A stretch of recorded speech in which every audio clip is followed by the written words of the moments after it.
They say the forest doesn't care who you are, it swallows you whole, indifferent to your fears, your friendships, or your plans.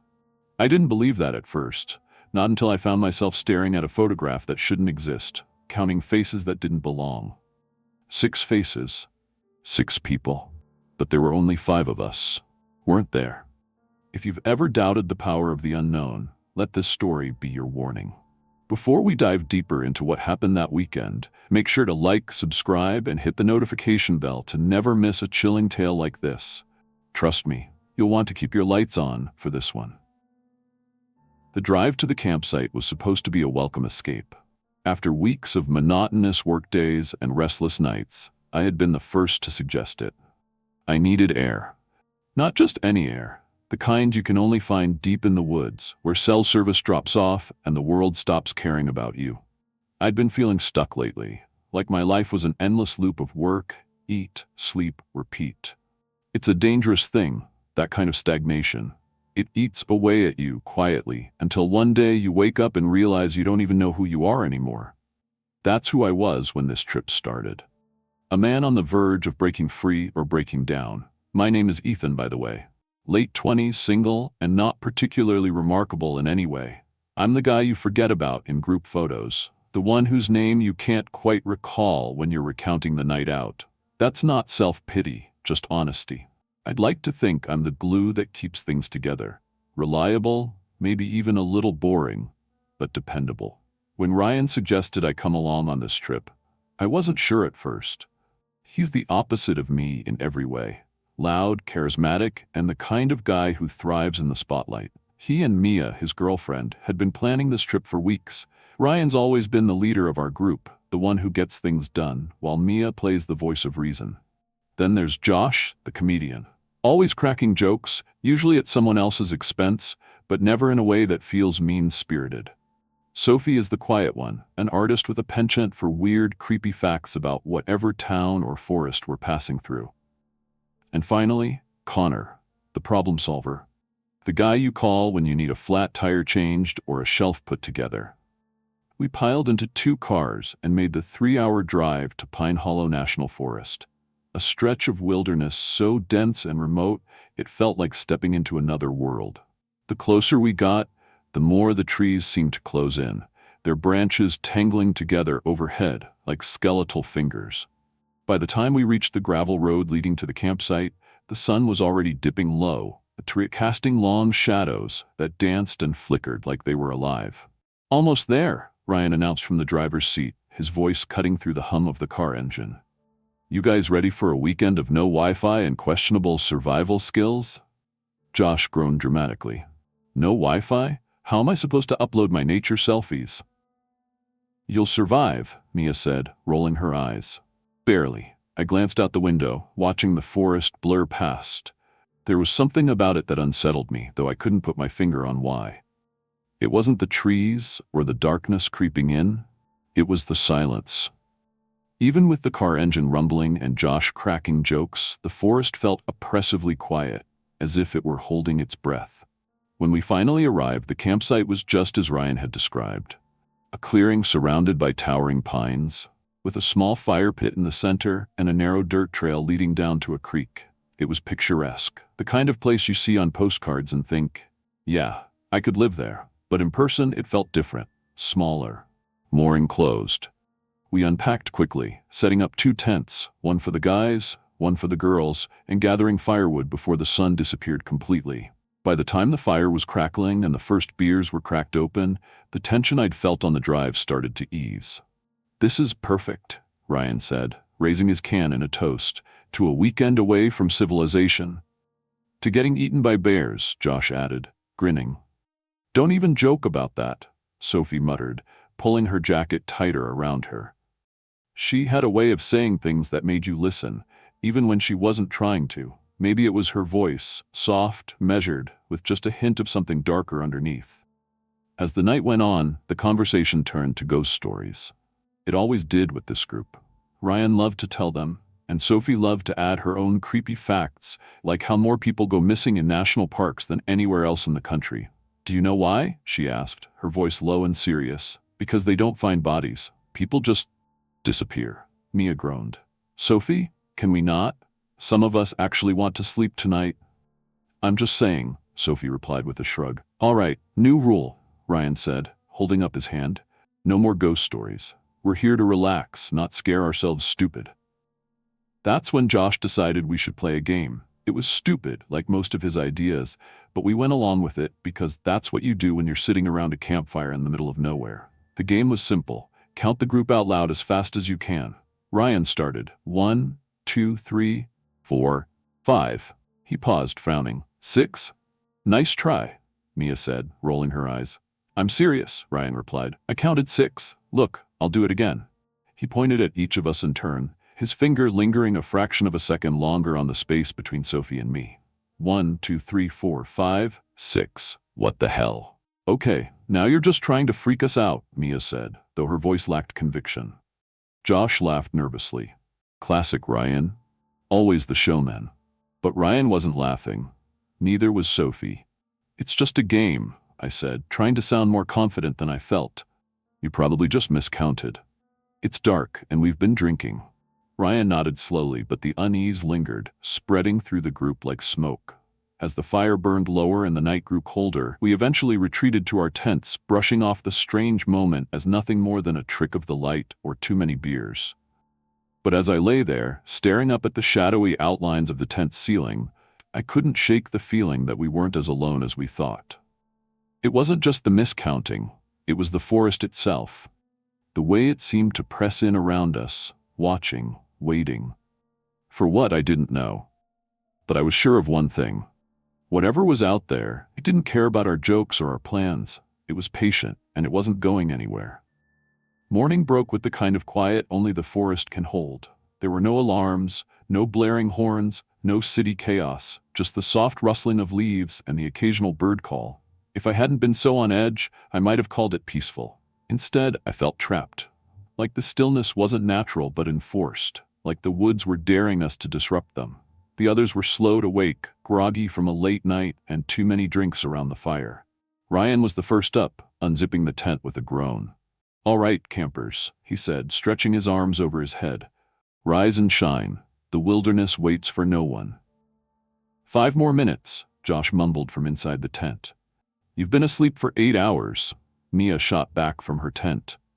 You'll live.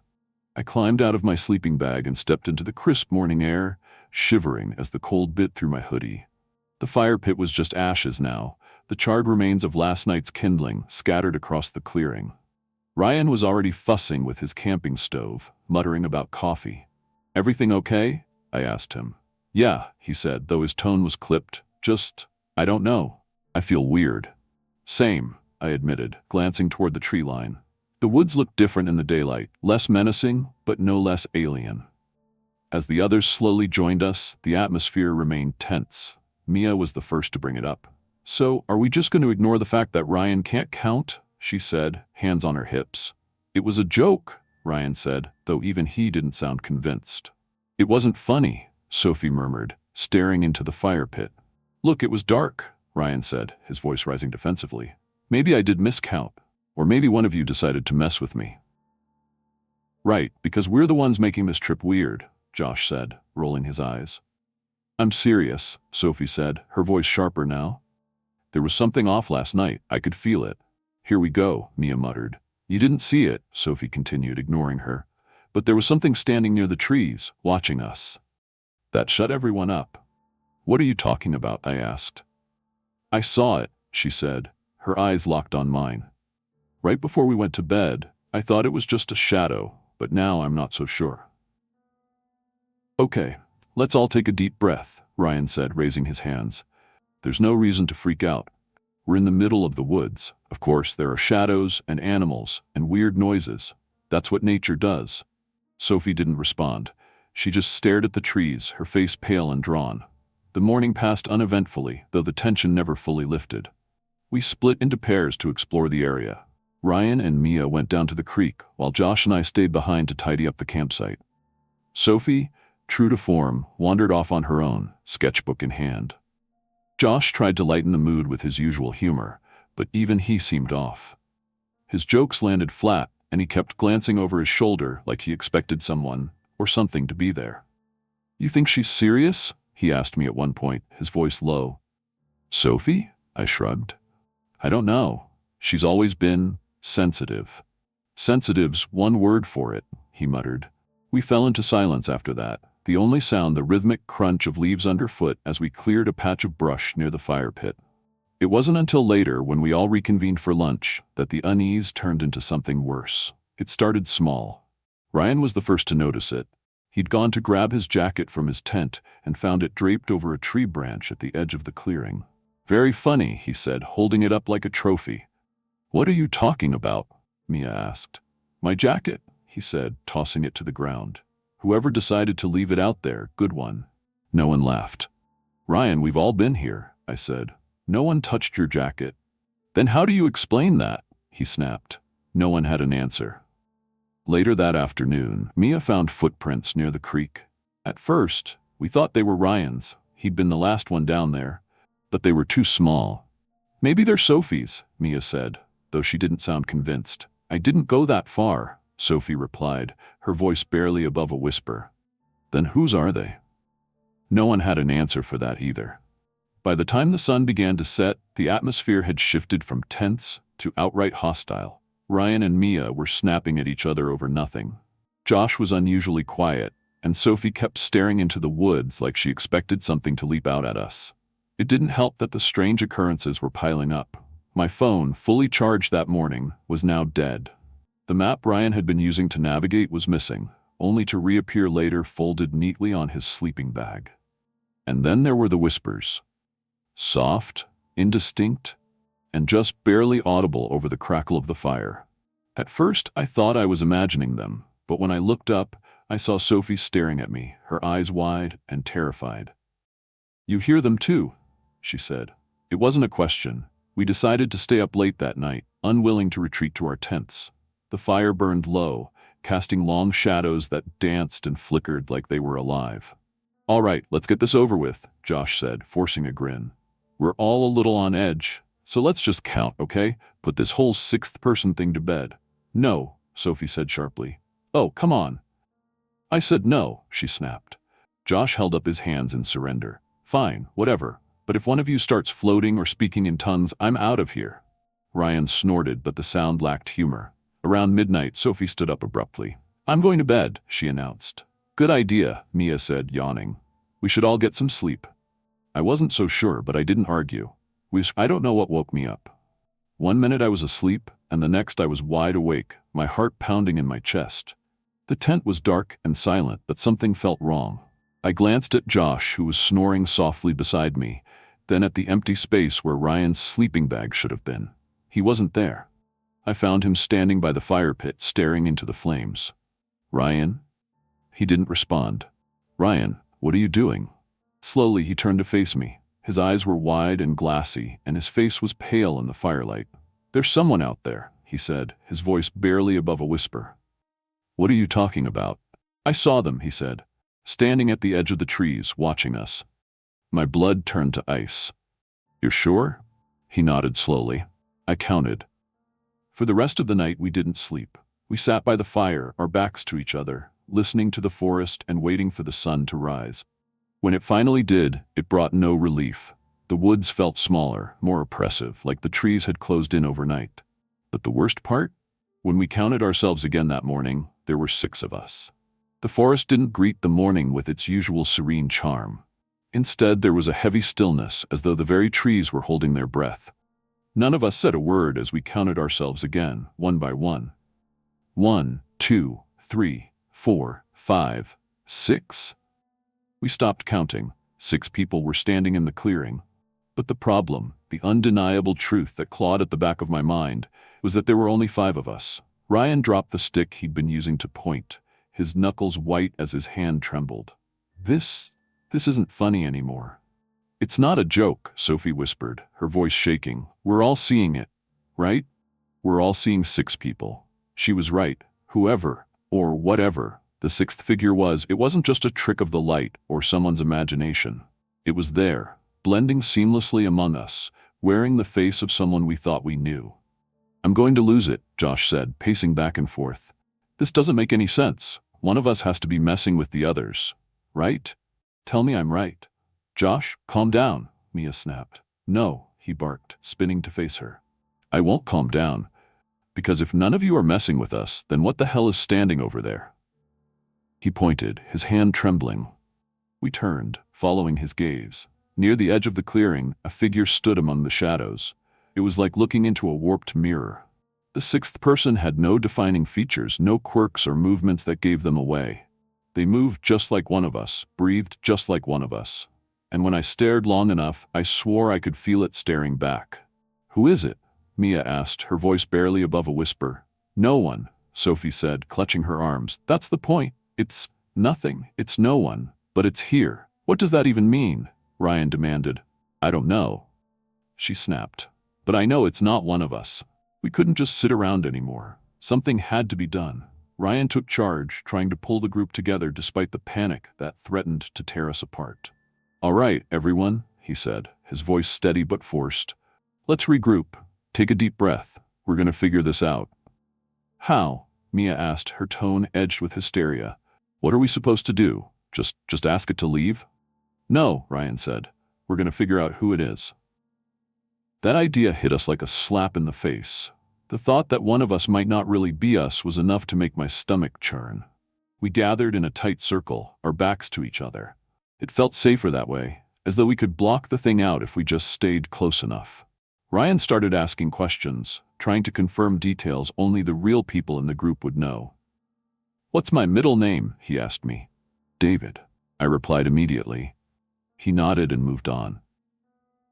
Josh, where did we first meet? Freshman year, Josh said, still pacing. Bio class. You thought the frog dissection was the coolest thing ever. Okay, it went on like that, one question after another. But no matter how many answers we gave, no matter how sure we were of each other, the count never changed. We were still 6. Then Sophie spoke up. There's another way to find out, she said, her voice low. We turned to her, waiting. She hesitated, then gestured toward the woods. Whatever it is, it doesn't belong here. It's not natural. If we confront it, maybe it'll show itself. No way, Josh said, shaking his head. That's insane. You want to walk up to that thing and, what? Ask it nicely to tell us who it is? Do you have a better idea? She shot back. He didn't. The group debated for what felt like hours, though it couldn't have been more than a few minutes. Finally, Ryan took a deep breath and nodded. Fine, let's do it. We didn't split up. That would have been suicide. Instead, we moved together as one, stepping cautiously toward the edge of the clearing where the sixth figure lingered. The closer we got, the harder it was to look at it. Its features seemed to shift, never fully forming, like a reflection on rippling water. Who are you? Ryan demanded, his voice shaking.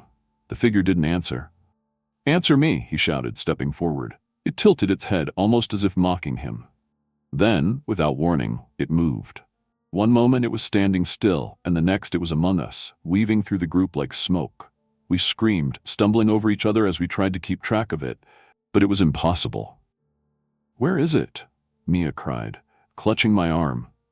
I don't know. We turned in circles, trying to spot it, but the harder we looked, the more it seemed to vanish. And then the worst realization hit me like a punch to the gut. It was one of us now. The group fell apart. Panic took over, and everyone started accusing everyone else. Ryan pointed at Josh, shouting that he'd been acting strange all morning. Mia turned on Sophie, claiming she'd seen her sneaking off in the middle of the night. No one's sneaking off, Sophie snapped. The thing isn't hiding anymore. It's here. It's us. Her words silenced us. For a long moment, no one moved. The fire crackled, the woods whispered, and the weight of her words pressed down on us. Ryan took a step back, his eyes darting between us. If it's one of us, how do we stop it? We don't, Sophie said. We leave. Now. We can't just leave, Mia protested. We have to, Sophie insisted, before it decides it doesn't want to stay in the woods anymore. Reluctantly, we packed up camp. The process felt agonizingly slow, every rustle of the trees or snap of a twig making us jump. By the time we finished, the sun was sinking low, casting long shadows across the clearing. The hike back was a nightmare. Every time someone stumbled or fell behind, we all froze, half expecting the sixth figure to emerge from the trees. But it didn't. It followed us silently, always just out of sight. When we finally reached the cars, we piled in without a second thought. No one spoke on the drive back to town, and when we reached the city limits, the silence became unbearable. Ryan was the first to break it. "So what now?" "We don't talk about it," Sophie said firmly. "Ever." "That's it?" Josh asked, incredulous. "That's it," she said, "because if we do, it might hear us." We went our separate ways after that, each of us retreating into our own lives. But no matter how hard I tried to forget, I couldn't shake the feeling that we hadn't really escaped. Because sometimes, when I'm alone, I catch a glimpse of something in the corner of my eye. A shadow that doesn't belong. Weeks passed, but the memory of that weekend refused to fade. We all agreed to stay quiet, to pretend it had never happened. Yet, in the quiet moments, when the house was still, when the world outside fell silent, I felt it. I wasn't alone. It started small, my reflection in the mirror lingering a second too long, footsteps echoing behind me when no one was there. At first I told myself it was paranoia, a trick of the mind, but deep down I knew the truth. It followed me home. One night, I woke to the sound of something shifting in the shadows of my bedroom. My heart pounded as I reached for my phone, its screen casting a dim glow across the room. There, standing at the foot of my bed, was the sixth figure. Its form was clearer now, its face an unsettling blend of familiarity and wrongness. It smiled, a twisted, hollow mimicry of joy. "I've been waiting," it said, its voice like a whisper dragged through gravel.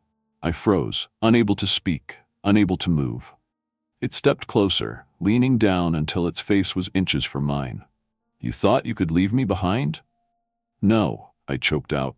"You don't belong here." It laughed, a low, guttural sound that sent chills down my spine. "You brought me here, and now I'm part of you." I don't know what happened after that. I must have blacked out because I woke up to the morning sun streaming through the window. The figure was gone, but the air felt heavy, like a storm was brewing just beneath the surface of reality. When I looked in the mirror, I didn't recognize myself. My reflection stared back, but its eyes were wrong. Too dark, too empty. And then it smiled. I didn't. I haven't seen my friends since that night. I don't answer their calls, and I ignore their messages. I don't want them to see me like this, to realize what I've become. Because when I count now, I always count 6. And sometimes, I'm not sure if I'm the one who doesn't belong. If this story gave you chills, make sure to hit that like button and subscribe for more spine-tingling tales that'll keep you up at night. Don't forget to turn on the notification bell so you never miss an upload. And tell us in the comments, what would you do if you realized there was one more person in your group than there should be? Thanks for watching, and until next time, sleep tight, if you can.